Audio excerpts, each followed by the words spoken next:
ఈరోజైతే ఈ బెడ్‌రూమ్‌లో ఉండే కబోర్డ్‌ని అయితే క్లీనింగ్ అయితే పెట్టుకున్నాను. కబోర్డ్ అయితే చూస్తున్నారు కదా! ఈ సైడ్ ఉండే ఈ కబోర్డ్ పక్కన వాల్ మౌంటెడ్ డ్రెస్సింగ్ టేబుల్, ఆ టేబుల్ అన్నీ కూడా నీట్‌గా దులిపేసి పెట్టుకోవాలనమాట. ఇంక ఈ కబోర్డ్ లోపలైతే బట్టలన్నీ కూడాని మొత్తం చిందరబందర అయిపోయేవి. ఆ పైన కూడా బ్లాంకెట్స్ అవి ఉన్నాయి. ఇంక అవన్నీ తీసేసి నీట్‌గా దులిపేసి అయితే పెడతాను. ఈ రూమ్ ఎప్పుడు క్లోజ్‌గానే ఉంటది గానీ ఎక్కడి నుంచి వస్తదో అర్థమవ్వదు అసలు. విపరీతమైన డస్ట్ అసలు. ఇంకా ఫుల్లుగా బాగా డస్ట్ పట్టేసింది ఫస్టు. అందుకని చెప్పి మొత్తం తీసేసి ఒక్కొక్కటిగా ప్రతి కార్నర్ కూడా నీట్‌గా క్లీన్ చేసేసాను. ఇంక ఈ పైన వైపునైతే ఒక ఇది కూడా వేశాననమాట. అయినా సరే కింద వైపుకి ఇంత డస్ట్ ఉంది ఇంకా. ఇంక ఇదంతా కూడా చీపురెట్టేసి తుడిచేసి నీట్‌గా బట్టలన్నీ కూడా నీట్‌గా ఫోల్డింగ్ చేసేసి నీట్‌గా ఆర్గనైజ్ చేసేసి అయితే పెట్టుకున్నాను. ఫస్ట్‌నైతే పై వైపు ఉండే అన్నీ కూడా తీసేసాను. తర్వాత నీట్‌గా తుడిచాక ఈ కర్టెన్ కూడా తీసేసి మొత్తం పై సెల్ఫ్ అంతా కూడా ఖాళీ చేసేసాను.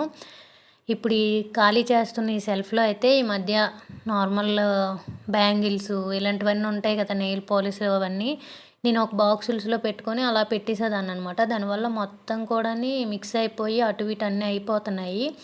ఇంక అందుకని చెప్పి పైనుండే ఈ కబోర్డ్ అంతా కూడా బెడ్‌షీట్స్, బ్లాంకెట్స్ ఇలాంటివన్నీ పెట్టుకుందామని చెప్పి తుడిచేసి ఒకవైపు అంతా బెడ్‌షీట్స్, ఒకవైపు సోఫా కవర్స్, బ్లాంకెట్స్ పైనంతా కూడా అలా పెట్టేశాను. ఈ నెయిల్ పాలిష్‌లు, ఈ బ్యాంగిల్స్ ఇలాంటివన్నీ కూడా ఒక కార్డ్‌బోర్డ్ బాక్స్‌లో పెట్టేసి కింద అయితే పెట్టుకున్నాననమాట. తీసుకోవడానికి అన్నిట్లికి ఈజీగా ఉండేటట్టు. నేనైతే వీడియోని ఫాస్ట్ ఫార్వర్డ్‌లో పెట్టేశాను. చాలా లెంత్ వచ్చిందనమాట. 10 మినిట్స్ తెచ్చాను గానీ ఇంచుమించు 58 మినిట్స్ ఎంతో వచ్చింది వీడియో. ఫస్ట్ అయితే పై వైపున చూస్తున్నారు కదా! ఈ పైనంతా కూడా ఇలా పెట్టేశాను. ఇదేంటంటే ఒక్కొక్క బెడ్‌రూమ్‌కి ఈ విధంగా కబోర్డ్స్ వచ్చాయన్నమాట. ఇందులో మా బాబువి, మా ఆయనవి బట్టలైతే ఉంటాయి. వేరే రూమ్‌లో ఉండే కబోర్డ్‌లో నా బట్టలవి పెట్టుకున్నాను. ఇందులో అయితే డైలీకి యూజ్ చేసుకునే బట్టలు అవన్నీ కూడా ఇక్కడ పెట్టుకుంటామనమాట. ఇందులోనే నేను పైన ఈ విధంగా బెడ్‌షీట్స్ అవి కూడా పెట్టుకుంటున్నాను ఇదే రూమ్‌లో. అలానే ఈ పక్కన ఉంది కదా! వాల్ మౌంటెడ్ డ్రెస్సింగ్ టేబుల్ చిన్నది. అది కూడా నీట్‌గా క్లీన్ చేశాను. అలానే బ్యాంగిల్స్ అవి స్టాండ్ ఉంది కదా! సైడ్ గోడకి. అది కూడా ఫుల్‌గా డస్ట్ అది పట్టేసిందనమాట. అవన్నీ కూడా నీట్‌గా క్లీన్ చేసి ఎక్కడో అక్కడైతే పెట్టేశాను. ఇంకీ పెద్ద పెద్ద ఈ దుప్పట్లు ఉంటాయి కదా! ఇవి కూడా బ్లాంకెట్స్ దగ్గరగా ఫోల్డ్ చేసి పై కబోర్డ్ అంతా ఓన్లీ బెడ్‌షీట్స్, బ్లాంకెట్స్ ఇలాంటి ఈట్లికి మాత్రమే సెట్ చేసేసాననమాట. మిగతావన్నీ కూడా నీట్‌గా ఫోల్డింగ్స్ అన్నీ మొత్తం చెల్లాచెదురైపోయేవి. మా ఆయన బట్టలు, మా బాబువి అన్నీ. అవన్నీ కూడా నేను మెల్లమెల్లగా పెట్టుకున్నాను. నేను 3 ఆ టైంకయితే స్టార్ట్ చేశాననమాట. నాకు 6:30 ఈ టైం వరకయితే పట్టింది ఇదంతా క్లీన్ చేయడానికి. చూడడానికి చాలా చిన్నగా అనిపిస్తుంది గానీ చాలా టైం పట్టిందసలు. ఈ విధంగా నాన్ మాడ్యులర్ బెడ్‌రూమ్స్ ఇలాంటివి ఉండేవి చిన్న కబోర్డ్స్ ఉన్న వాళ్ళకి ఈ వీడియో అయితే యూజ్ అవుతదనమాట. నేను ఎలా సర్దుకొని పెట్టుకున్నాను అనేదైతే ఈ వీడియోలో షేర్ చేసుకుంటున్నాను. నేనైతే ఒక్కొక్క సెల్ఫ్ తీసుకొని మాత్రమే చేస్తున్నాను. ఈ స్పేస్ అంతా కూడా మొత్తం డస్ట్ ఒకటి మొత్తం అన్నీ చిందరవందర అయిపోతాయి. అందుకని చెప్పి ఒక్కొక్క కబోర్డు తీసేసి పెట్టుకొని నీట్‌గా క్లీన్ చేసుకొనైతే పెట్టుకుంటున్నాను.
ఇంకా పైన బ్లాంకెట్స్ అవి పెట్టాను కదా! ఆ తర్వాత సెల్ఫ్‌లో అయితే మా ఆయనవన్నీ టీ షర్ట్స్, డైలీ యేసుకునే ప్యాంట్స్ అవి ఇవి పెట్టేసాననమాట. ఇంకా ఆ కింద సెల్ఫ్‌లో మా బాబు బట్టలనమాట డైలీ యూజ్ చేసేవి. బ్యాగ్‌లో ఉండేవి కూడా బట్టలే. అవి కూడా ఒక సైడ్‌కి పెట్టేసి అయితే పెట్టేశాను. ఇంకా నా దగ్గర పెద్ద కార్డ్‌బోర్డ్ బాక్సులుంటే అందులోనే పైన ఉండేవి కదా! ఈ మధ్యన బ్యాంగిల్స్ అవి ఇవి ఇంక అవన్నీ కూడా నీట్‌గా తుడిచేసి ఒక కార్డ్‌బోర్డ్ బాక్స్‌లో అయితే పెట్టేశాను. అవి ఎలానో రెగ్యులర్‌గా యూజ్ చేయము. కాకపోతే అలా అక్కడుండి మొత్తం చిందరబందర అయిపోతుందనమాట. ఇంక అందుకని చెప్పి అవన్నీ కార్డ్‌బోర్డ్‌లో ఎత్తి పెట్టేశాననమాట కింద సెల్ఫ్‌లో. ఇంకా కింద ఒక బ్యాగ్ ఉంది కదా! అది కూడా బయట బట్టలవి బయట వాళ్ళకి ఇవ్వడానికనే పెట్టేసి ఉంచాననమాట. ఎవరైనా వస్తే ఇచ్చేయాలవి. ఇంకా నేను ఇక్కడ ఇవన్నీ ఎత్తేసి అవన్నీ క్లీన్ చేస్తున్న టైంలో యాక్చువల్‌గా ఛార్జింగ్ అయిపోయింది ఫోను. నేను చూసుకోలేదు. ఇంక అదంతా అయితే నేను మరి ఇంక తీయలేకపోయాననమాట. అది ఛార్జింగ్ ఇది అవ్వలేదు. హ్యాంగ్ అయిపోతుండేది మధ్యలో ఇంకా ఫోను. ఇంక అందుకని చెప్పి ఇక్కడ మొత్తం చెత్త ఎత్తుతున్నాను కదా! ఎత్తే టైంలోనే యాక్చువల్‌గా స్విచ్ ఆఫ్ అయిపోయింది.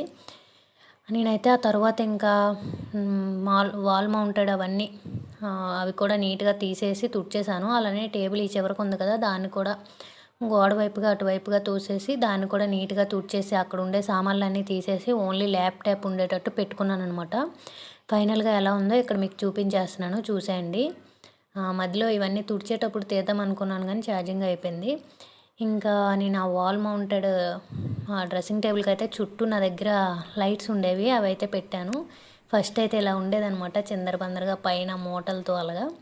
ఇంక ఇప్పుడైతే ఇలా ఉందనమాట నీట్‌గాని.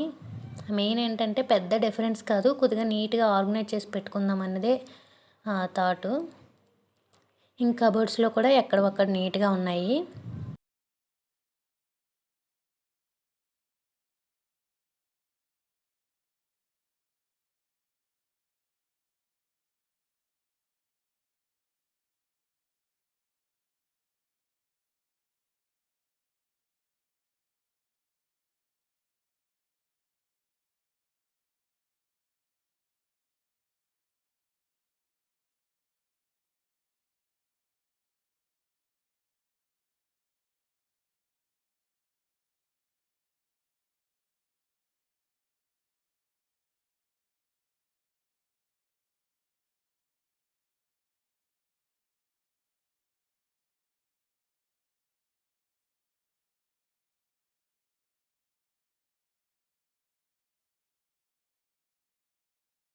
ఇంక ఈ డ్రెస్సింగ్ టేబుల్ దగ్గర కూడా చిన్న ఫ్లవర్‌నయితే యాడ్ చేశాను. ఆర్టిఫిషియల్‌ది ముందు హాల్ రూమ్‌లో ఉండేది కదా! దాన్నే ఇక్కడ పెట్టేశాననమాట. కొద్దిగా లుక్ అది బావుంది. చుట్టూ లైట్స్ అవి యాడ్ చేశాక మంచి లుక్ అయితే కనిపిస్తుంది. లైట్స్ అవి ఆఫ్ చేసిన తర్వాత. ఇంకా గోడకుండే బ్యాంగిల్స్ అలానే కీ హోల్డర్ ఇవన్నీ కూడా ఫుల్లు డస్ట్ అయిపోయేవి. అన్నీ కూడా నీట్‌గా తుడిచేశాను. ఇంక ఈ టేబుల్ కూడాని పైన ఈ మధ్యన ఫుల్ చెత్తతో నిండిపోయిందనమాట. ఇక్కడ కూడా ఒక సిస్టము, వాటర్ బాటిల్ ఇవి ఉండేటట్టు మాత్రమే పెట్టుకున్నాను.